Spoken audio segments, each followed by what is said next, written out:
39 minutes past the hour. Good evening once again. In case you're just joining us, this is the Daily Report on TV 47 with me, George Maringa. Tonight, we focus on matters Kenya-UK relations ahead of the start of the official tour by King Charles III and Queen Camilla of the United Kingdom. The tour here in the country beginning tomorrow, the 31st of October 2023 to 3rd November. There is next month. Of course, quite an expected visit, especially coming in from Kenyans. Tonight we speak to two people. That is Professor Peter Kagwanja. He is, of course, not a new face to you all. He is a governance, diplomacy and foreign relations expert. And also joining us from London is Elizabeth Kangethe. She is a councillor of the local government in the London Borough Council and of Barking and Dunningham. And she is the first Kenyan to be elected as mayor, a position she held between 2014 and 2015, and is also the vice president of London Mayors Association. Mheshimiwa, good evening. Thank you so much for joining us and for staying put. We'll begin with you, Councillor. We did see you, first of all, you can hear me? I can hear you loud and clear. Absolutely. We can also hear you loud and clear. Mheshimiwa, we'll begin with your reflections. Apart from the position you hold, of course, back in the UK, you interacted with the King and Queen last week at Buckingham Palace ahead of their visit. What are some of the reflections that perhaps you got from your fellow Kenyans in the UK and what they think about this whole royal visit to Kenya?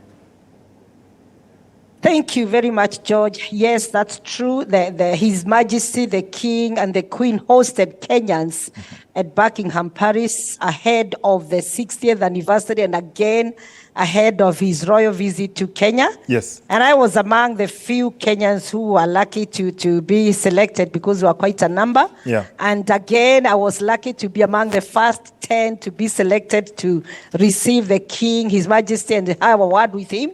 Yeah. And it was all full of excitement for him, talking about how much he's looking forward to visiting Kenya, his excitement about his late mom having, gotten into the throne or in Kenya. And again, talking about how he wants to try and support enhancing that relationship between UK and Kenya. Yeah. He actually did ask me a few questions, about what I think about Kenya and UK. And what did you tell him? Yeah, I did say, obviously, it's quite cordial. I would say it's quite cordial, apart from the few things that happened, And I believe, just like most people have been saying, yes, apologies, it's okay. It comes from His Majesty.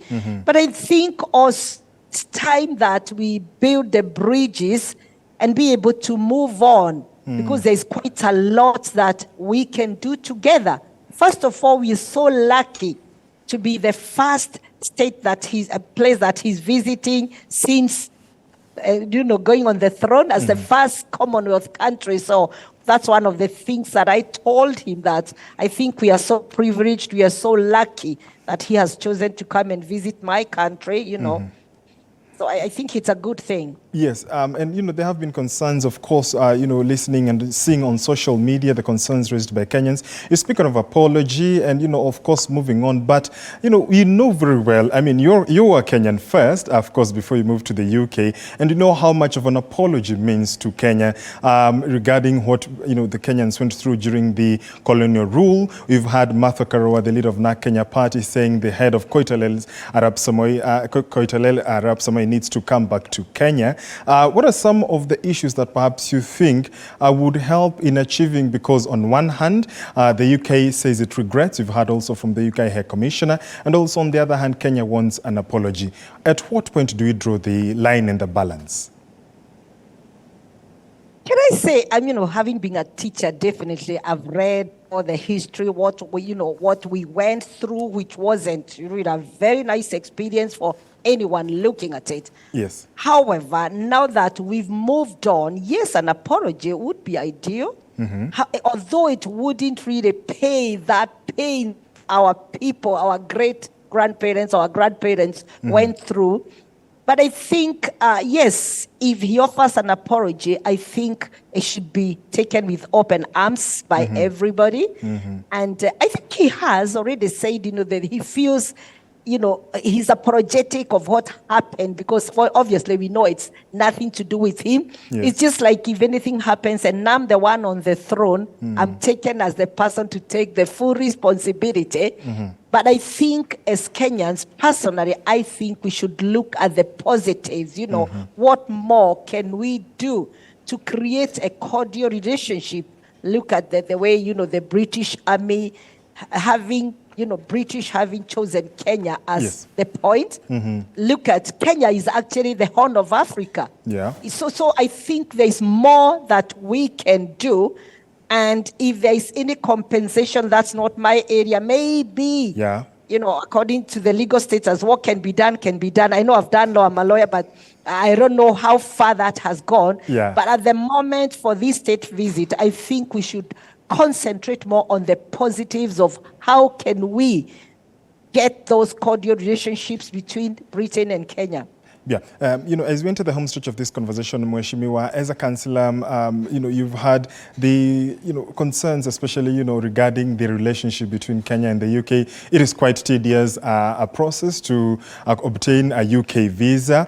And, of course, for Kenyans who want to seek, fortunes further abroad, further afield, when you look at the relationship between the two countries, of course, the UK being the, in the developed countries region and in the global north, and Kenya being in the global south, do you think that the balance that exists now, the UK having sort of a bigger share of the cake, even in trade relations, bridging the gap, even as you have the monarch arrive in Kenya, looking at it all, how do you perceive? Can you hear me still? Yes, I can hear you. I think you lost me somewhere. Can you hear me? Have we lost you? No. Or have you lost me, whichever way? No, perhaps, but you can hear me? Yeah, you're back now. Yes, I can hear you. Absolutely. I can hear you. Yes. Yes, I think it's about time, particularly you spoke about the visas. That's an area that personally I think should be revisited. Yes. And we try and create more. Creation of jobs is very, very important. Look at the latest where we're having nurses and care workers being recruited to come and work here. Job creation.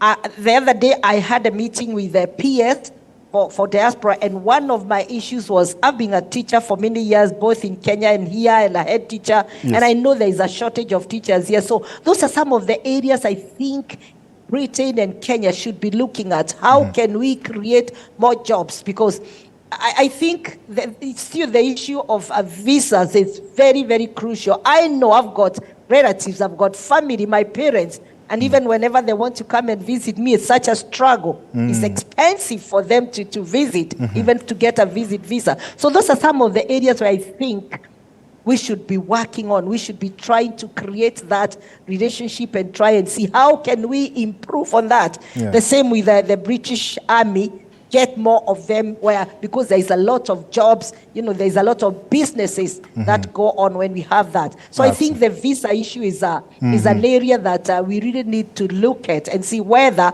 it can be either the visa fees or maybe make it visa free. I don't know how, but also try and get more Kenyans working to work here, because I tell you what, Kenyans settle in very, very well. One, our language, you don't have an issue. Our education background, because most of what we do in Kenya, we inherited from Britain. So I think those are the areas personally I would want to be looking at where we can work on once the relations improve. And, as we end up this conversation, Mheshimiwa, your parting shot, of course, to Kenyans, even as you look forward to the beginning of the royal visit tomorrow? Yes, I would say receive the royals with open arms, to be honest, and let's look at it in a more positive way. If it's the other legal issues, I think we've got the legal person who can deal with that. Otherwise, let's welcome them. We enjoy the good life here. We enjoy the relationships here. Some of us came as teachers, some people are nurses, all sorts of professionals here. And I believe there's more that we can do together. So I'm glad that they are visiting, and I'm happy. And I sent him, and when I met him, I said, go and send our regards and say, Kenyans in diaspora, we are happy that His Majesty and Her Majesty are visiting Kenya. Okay, absolutely. Councillor, thank you so much for joining us on TV47 tonight. You're welcome. Thank you. Absolutely. That is Councillor Kangethe, a local government elected councillor in the London Borough Council of Barking and Dunningham. She is also the first Kenyan to be elected as mayor, a position that she held between 2014 to 2015, and is also the vice president of the London Mayors Association, and of course part of the Kenyan community in the UK. Here in studio, I still have Professor Peter Kagwanja. Prof, you've listened to what the councillor has said. Among the issues that are being raised seem to be that of course, Their Majesties, the King and Queen, the call is to address. However, quarters agree, opinion is divided that it should be handled in a different way. When you look at even the visit to the tomb of their known warrior and matters, being African, these are matters that matter to us. How more of importance and significance, or rather how should they portray themselves beginning tomorrow, even as a professor in your field? How would you expect them to portray themselves while they're in the country? I'm sure you know that we started 128 years ago as British colony, or rather we were conquered by the British, and in that Congress became subjects of the crown, and our land became a property of the crown. So it took a very painful process for 68 years to struggle against that. And long after the struggle, 60 years on, I cannot hesitate but say that there are relics of neo-colonial relations between us and British. In practical terms and in attitudes. You do know, if you care about international relations, that the Britain is still the pen holder on our behalf at the United Nations Security Council. That if we now start wobbling a little bit, Britain tightens the pen to decide what our destiny is. It's not typical of any other country. That's not what happens to America. That's not what will happen to China. That's not what is going to happen to Germany. And therefore, there are those umbilical cords of colonial domination. The us versus them, them as the master and us the servant. It is not very obvious, but you get it subtle. And I'm sure my sister who spoke is in the heart of London, so it's bad manners to speak to bad mouth your hosts. But here in Kenya, we can speak openly and say there is a lot of work that needs to be done, and the contestation is about our shared past. That is major, and the issues about our shared past have not been ironed out.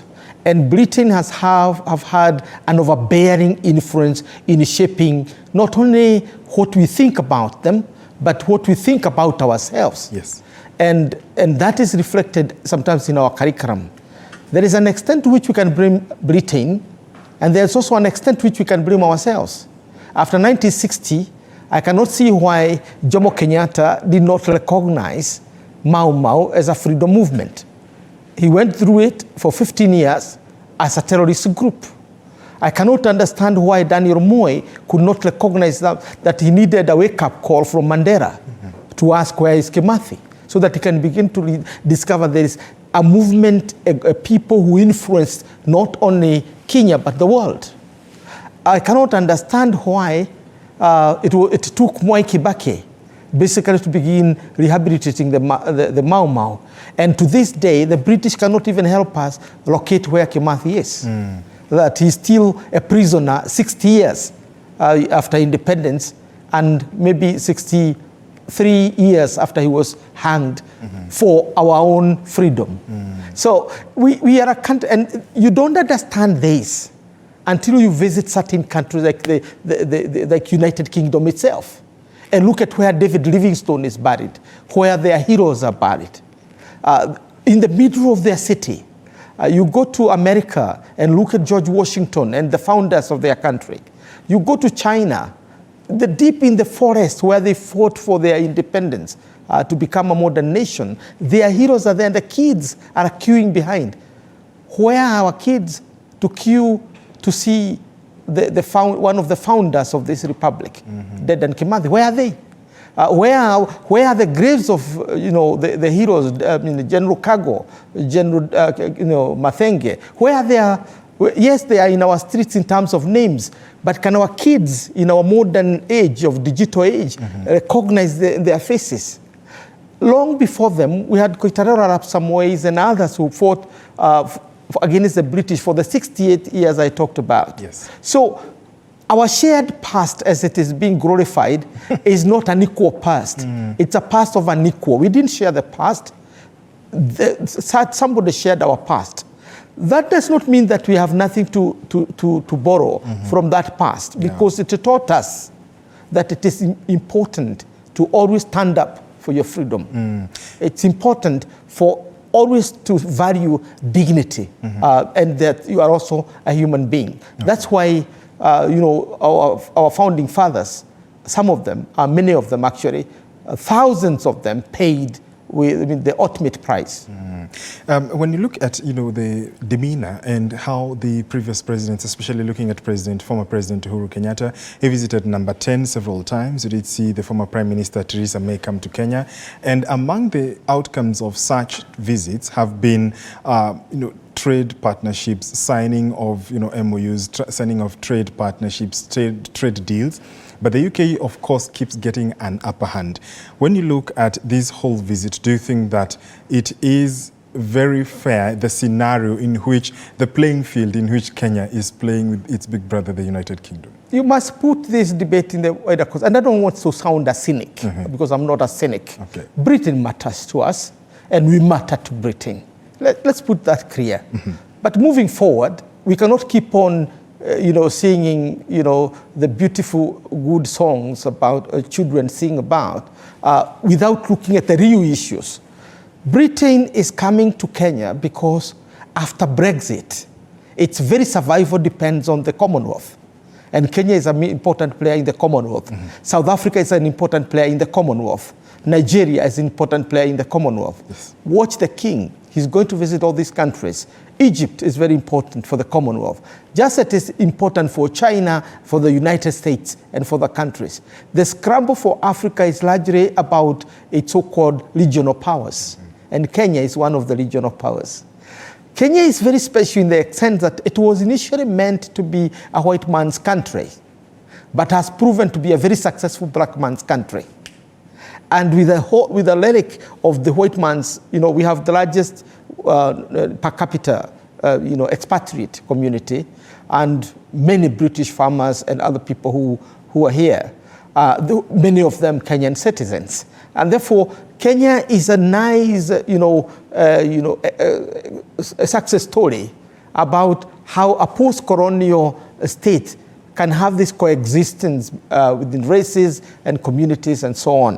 But let us not overemphasize Kenya as if we are still on our knees with a begging bowl that we have moved beyond bread and butter issues as a country. Yes. And therefore we can begin to talk about equals. Yes. And by the way, if you are looking at 2050, Britain will be as ordinary country like many of us.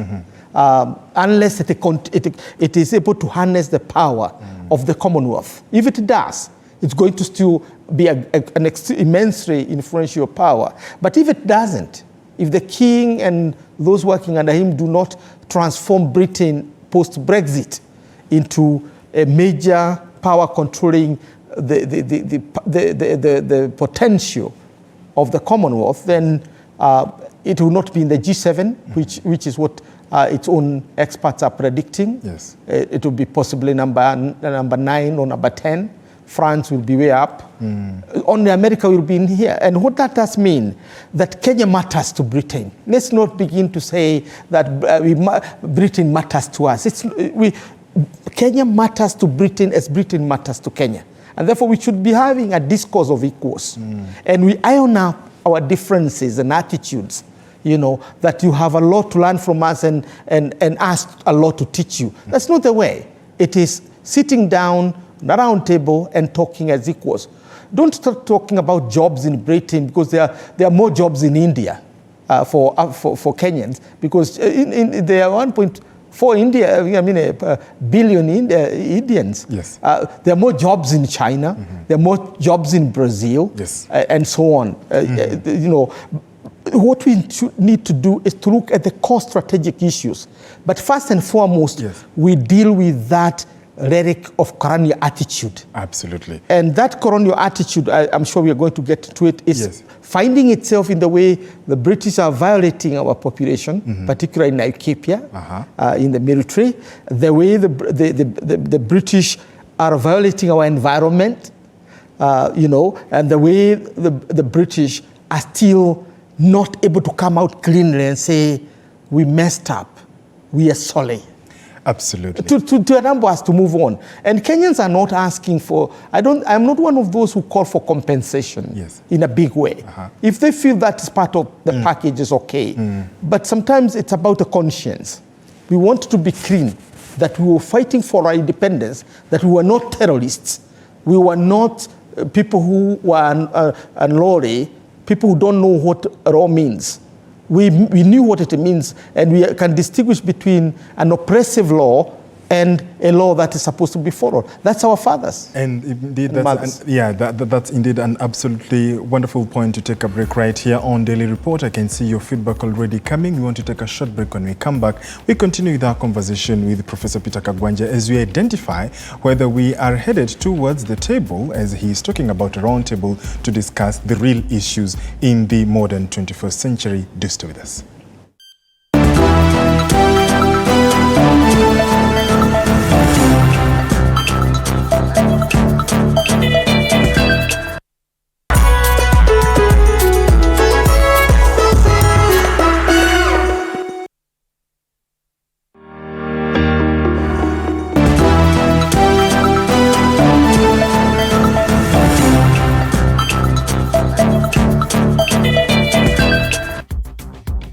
Welcome back. You're watching the Daily Report. In case you're just joining us, this is the conversation, the Kenya-UK relations, with Professor Peter Kagwanja is still right here in studio. So, Prof, even as we look at the modern-day monarchy, of course, that has been their tradition for decades, for centuries.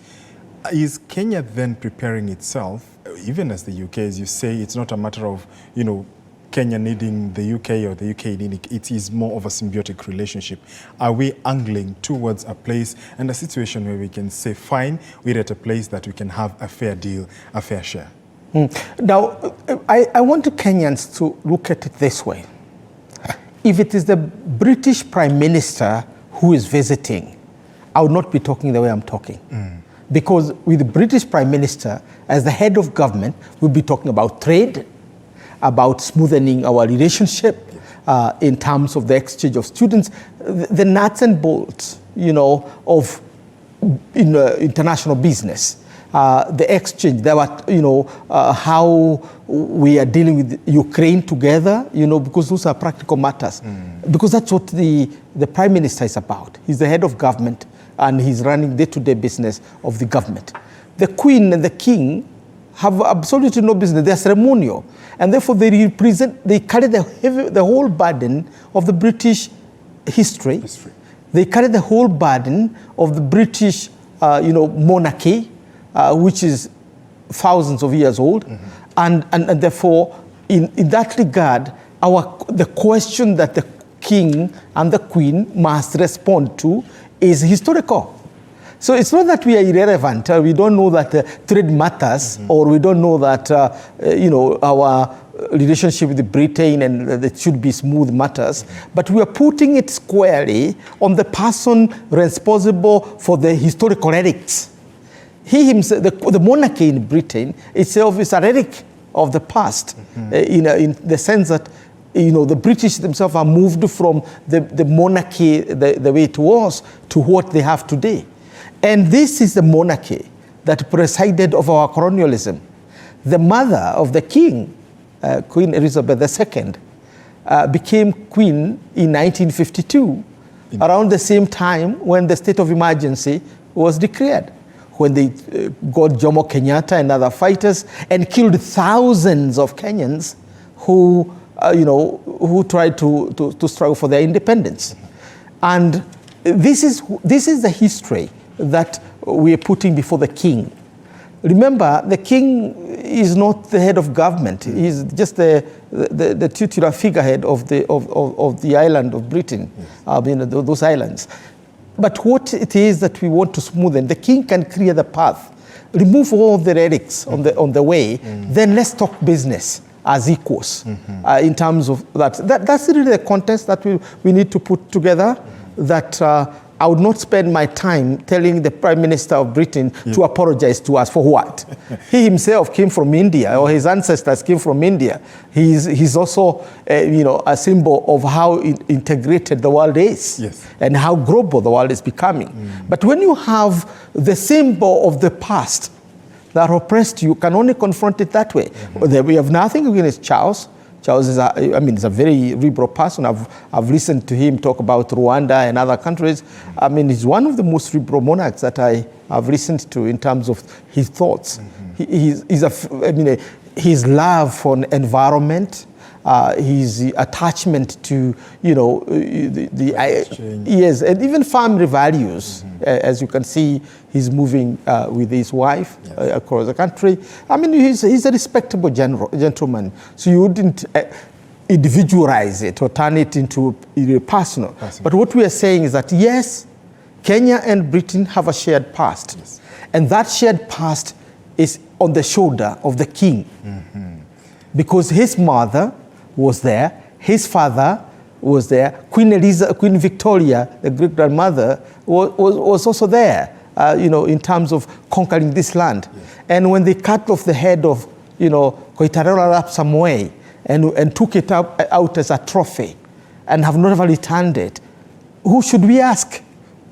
Important questions that you raise. So even as you look at the history that they need to address, there are also other issues that marry into each other into the present, and it's among the issues that even the Kenyan Human Rights Commission (KHRC) raised in their press conference yesterday, including conservation, which they call the new face of new colonialism, in the words, or rather in the face of community conservancies, especially in the north. When you look at that whole conversation, because they say that the UK is perpetrating and enabling the progression of these land issues. So looking at that, whereas its benefits have been discussed, and opinion is varied, this issue of land that you even mentioned in the past, how then should it be dealt with? I think what we were talking about in terms of the atrocities that the Human Rights Commission and other human rights champions are putting onto the table here is that the presence of the British military and the continuation of the defense agreement, which was signed in 1964, its impact has been negative to Kenya. I do know, yes, Kenyans know that in Nanyuki, as they are saying, 4 shillings out of 10 are coming from the coming of the British. Even the mines in South Africa that kills so many people with, tuberculosis and others also bring money. So there is what we call clean money and dirty money. Now, if it is clean money, if it is benefiting the people without adverse consequences, Batuk, that is British Army Training Unit in Kenya, has several aspects to it. First, it is the only place where Liu war takes place in a Liu situation. In other words, it's the closest you get to a war situation. Therefore, they use live ammunitions and use grenades and bombs and all those kind of things. Then, sometimes carelessly, they are left there. And we have many Kenyans who have lost their limbs and their arms and compensation not there. Two, some of the chemicals that come from those ammunitions are harmful to human beings, and therefore we have people suffering from different kind of effects health-wise. And then they have nobody to turn to. And we do also have what you can call environmental impact of some of these issues. Yes. Not to talk about now the human impact of interaction. The lady who was killed and dumped and was never found until 3 months later, and so on and so forth. And that's not the only one. There are strings of cases. What does that mean? It means that we need to begin to revise. When they were doing that, when that area, the population was small, that was okay. But now the population has increased.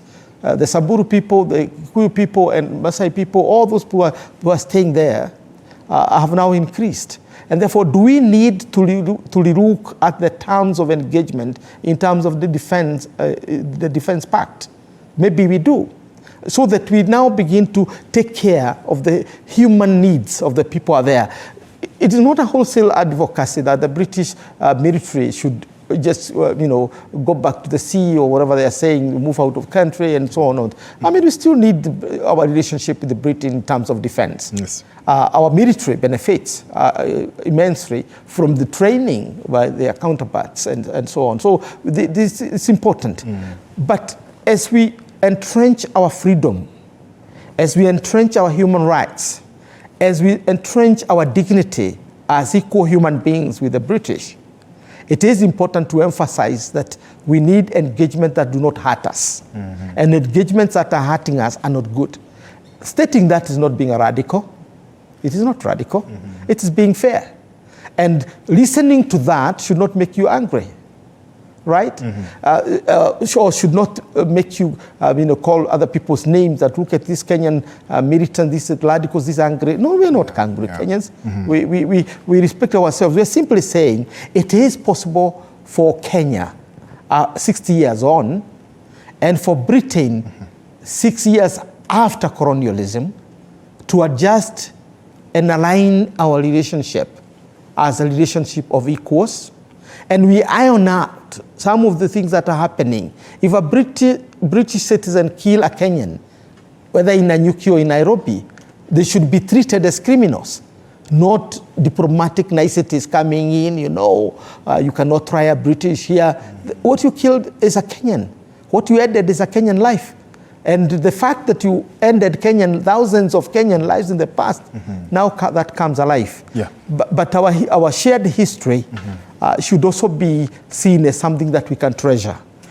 That's why it is us, by the way. Yes. It's Kenyans who invited the King Charles III and Queen Camilla to Kenya. Yes. It's the leader we have elected ourselves, William Ruto, who penned the invite. Yes. So they are not coming as illegal people, they are our guests. They're honoring an invitation. Yes, they are honoring an invitation, and we have we should have the courtesy to welcome them cordially into this country. And King Charles, wherever you are, and Queen Camilla, welcome to Kenya. This beautiful land. Absolutely. Yes. And do you think that perhaps they needed to enhance or expand the places they are going to visit? They are going to visit Nairobi, the capital, and then later to Mombasa.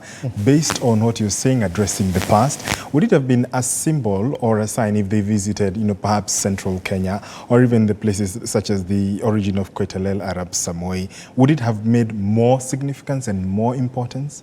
History between us and Britain is still being contested. Okay. I was listening to one of the presentations online at the University of Nairobi by a British talking about the Koitalel Arab Samoei. And if you listen to that revisionist history, they're still unapologetic. They're treating us as, instruments of analysis. Like in Namibia, they talk about a lady called Batman, where she was, moved from one museum to another for people to measure her gifts from God, that according to them, this is the biggest they have ever seen. And then she was moved like a trophy, and finally she died. And the Namibians have been asking for her remains and so on and so forth. Yeah. But the point is, 60 years on, we still have those relics. And as a result, it is important for Britain and Kenya to confront that history. Yes. Now, I think Kenyans are ready to get an apology. I think that's what Mother Karua and others were saying, that we need an unequivocal apology. We've not said after the apology, we'll come after you. No. Kenyans just want us to settle that history and move on. And that's what the mayor, the former mayor, yes, the councillor was saying, that we need to move on. But Britain is not allowing us to move on. Because every time they come, it's a regret. It was bad. In those very unsubtle kind of...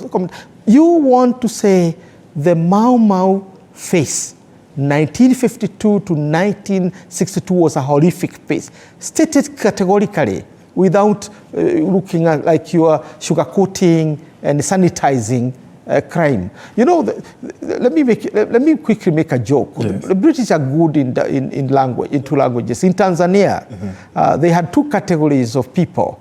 The African was the rat catcher, and the British was a rodent officer.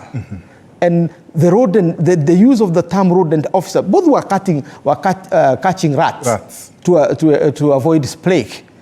But being called a rodent officer enable you to have a higher salary, higher dignity, a different uniform, and all that.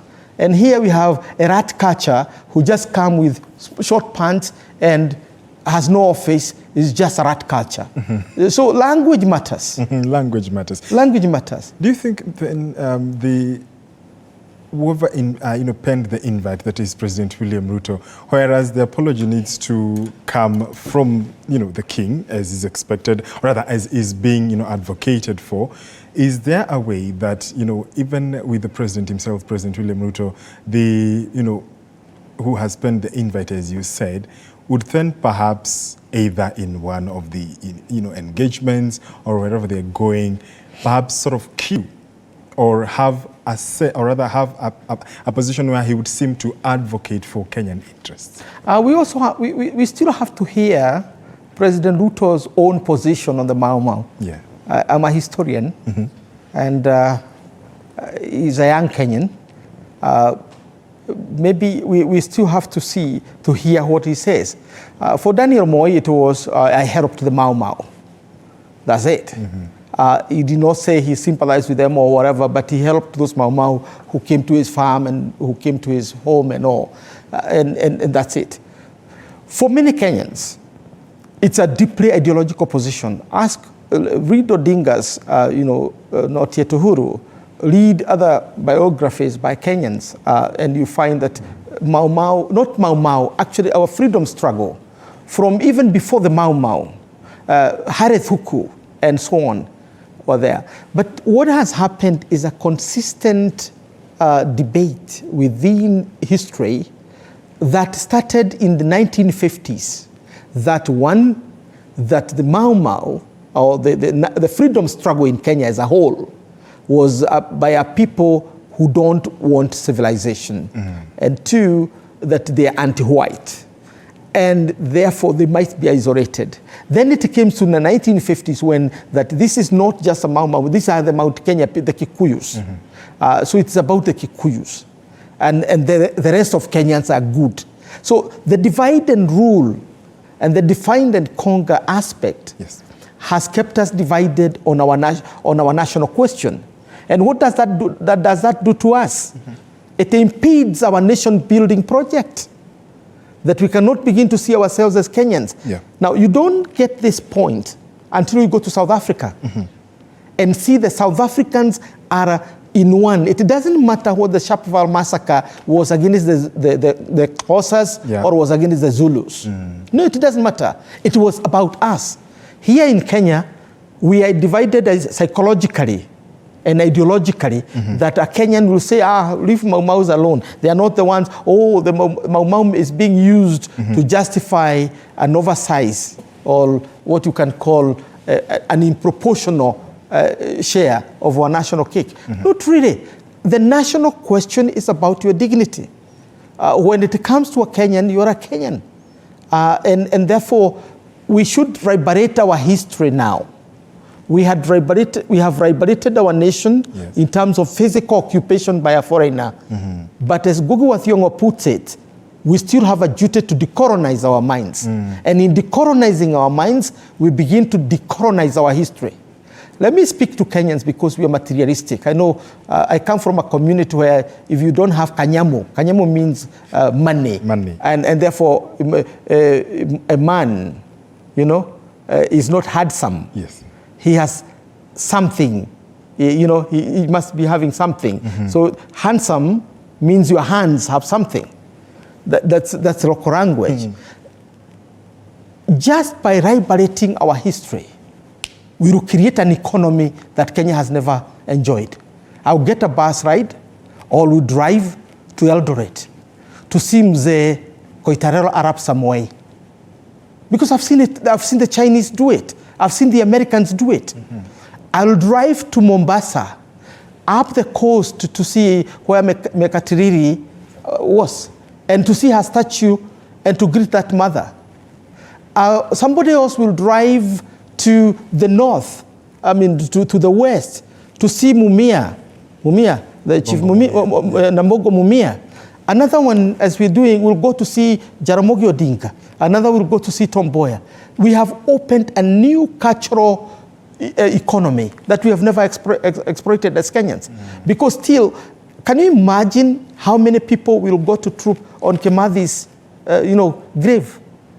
Many of us will be going there almost twice a year to say hi, to say thank you to Kimathi, to Mathenge, and to the others. Yes. What does that mean? It opened up our economy, because that's the language Kenyans want to hear. And it is the same case with the British economy. The British economy is about going to visit the generals, to see who fought where, to visit the King Charles, the King Charles II. You go to Queen Elizabeth I. You go there to see them. If you get on a bus in London, it is about nothing. It's about Mary. Get to that London bus. I have done it severally. It's about, this is the statue of Mary, the whatever. This is, they're very eloquent. British people who eat and drink over nothing, but simply explaining their history to their children, explaining the history to the tourists and to foreigners like me. History is a major industry. And it's an industry that William Ruto and others need to help us tap into. I was in China 2 months ago, and I went to the north where Chairman Mao Zedong was fighting for the independence of China. Yes. And I saw queues and queues and queues of the Chinese children going to see that place. Yes. And it is built in a manner that kids have people teaching them, and they are paying at the entrance. Provinces are maintaining themselves. Our counties, I see Uasin earning thousands and thousands of money. We will not perhaps be in this crunch. We would be making a lot of money from exchanges, from ourselves. History is our economy. Absolutely. And we seem, we've heard what the president has said, William Ruto, regarding, especially in an African country, or rather African will require a visa to come to Kenya. As he says, there is, as he said in the Africa Climate Summit, you do not need to welcome someone back home. So when you see such moves, such initiatives, whereas on the flip side, on the other side, there doesn't seem to be such a call, what do you make of such calls, Prof? No, in the first place, we are very selective in our memory. And we have to read a nice book on the Kenya selective memory. Every kid in our primary school, in our secondary school, and in our university knows something about the Zinjanthropus. Kenya is the home of. But if you ask how many Kenyans know about Harethuku, how many knows? How many Kenyans know about Nyanjiro, the lady who was shot outside Norfolk Hotel for our freedom? The lady who told men that, remove your trousers and give them to us, and we'll give you our skirts so that you deal with these men who have been oppressing us. How many do we have? So we know we are very selective in our use of history. And we like selective memory because we say, wachana na hiyo, tuendelee, let's go ahead, let's do trade, let's talk about trade, let's talk about environment, let's talk about our education of our children and all. Until you deal with the question of what differentiates you from an antelope grazing in Masai Mara. Yes. An antelope does not have a yesterday. It only have a today. And if you begin to tell the antelope about to yesterday, you are wasting its time. So if you begin to tell Kenyans about yesterday, you are wasting their time. What's the difference between us and them? Tell me. So, Prof, as we wind up the conversation, the show tonight, what are some of the things moving forward that you want to see? You've advocated for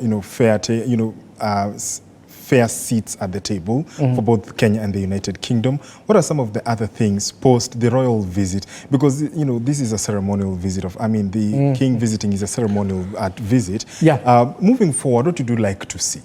No. I think as I said, I want to see to look at Britain in two parts. Yes.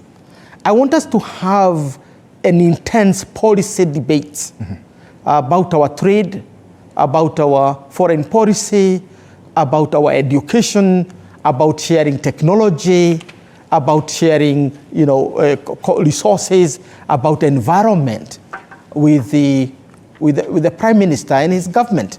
That's our business. I want to talk about our exchanges of scholarship with the fellow professors and colleagues in Oxford, in Cambridge and elsewhere, and those who are managing the British system. We want to talk about our common policy in terms of dealing with Al-Shabaab and other terrorist groups in this country, because we have a common defense policy with the British. So leave that to the Prime Minister. But when we come to the Queen and the King, the debate is different, because they are themselves remnants of an old order that oppressed us. So what we want to do is to find a common ground. And we will always remember Queen Elizabeth II, for one thing, that when it became very clear that the empire can no longer hold, the empire where the sun never set, she created the Commonwealth. And the Commonwealth became voluntary. So we are not in the Commonwealth because we are forced to be there, or we are former British colonies, because Rwanda was not a British colony. Mozambique was not a British colony. Equatorial Guinea was not a British colony, but in the Commonwealth. It's a forum where we can now begin to forge a common future. And in order for the Commonwealth to help us forge a common future, where we feel that we are all equal and there are no colonial baggages around it, the king must take the mantle. He has to lead the pack by what the mother was not able to do, to clean the Commonwealth as a cultural, economic, and technological arena of engagement. That's what the king needs to do. That's not the role of the Prime Minister. Yes. It's the role of the king, because he's the heir. And the head of the Commonwealth. The head of the Commonwealth, and also a heir of the shared history. The weight of the shared history is on his shoulder. It is not on the Prime Minister whose ancestors are from India. No. And that's why the Jamaicans are beginning to say we need also to get rid of the monarchy. The others have done so. Barbados have done it. Yeah. But it is good for Kenyans to draw that line. It's good for William Ruto and his government and others to draw that line, that the business we do with the Prime Minister and his government is very different from the business we do with the king, because the king has on his shoulder that burden. The king's attraction to Kenya is personal. It's also historical. Yes. My mother came from here to assume the throne. This is the place I have visited 4 times. This is the place. This is the place where the son proposed. The son proposed. My son proposed for the future mother of the king. The king. The heirs. Yeah. And therefore Kenya is special to them in that way, which to us doesn't matter, because they might as well have been any other tourist. Yes. But for us, why King Charles now III matters to us, is that he's the only person who can help us iron our past. Yes. And therefore our shared past become benign, not malevolent. Absolutely. Our shared past give us good memories and not the bad memories of a new colonial relationship. And indeed, we wait to see how this royal tour, this royal visit will pan out, which starts tomorrow. The King and Queen of England, King Charles III and Queen Camilla will begin their tour in Kenya, their 3-day tour here in Nairobi and later to Mombasa. I've been speaking to Professor Peter Kagwanja. He is a governance, diplomacy and foreign relations expert. Thank you so much, Prof, for joining us. I can see your feedback, of course, on SMS line 22047. You text and you say you didn't identify yourself, saying the show is good in Dandora. Thank you so much for your feedback, and of course others that we may not be able to go through. But my name is George Maringa. I'll see you next time, of course, even tomorrow, as we bring you wall-to-wall coverage of that royal visit by King Charles III and Queen Camilla. Of course, we will be joining my colleagues and others in that coverage. I'll see you tomorrow. Good night from Nairobi.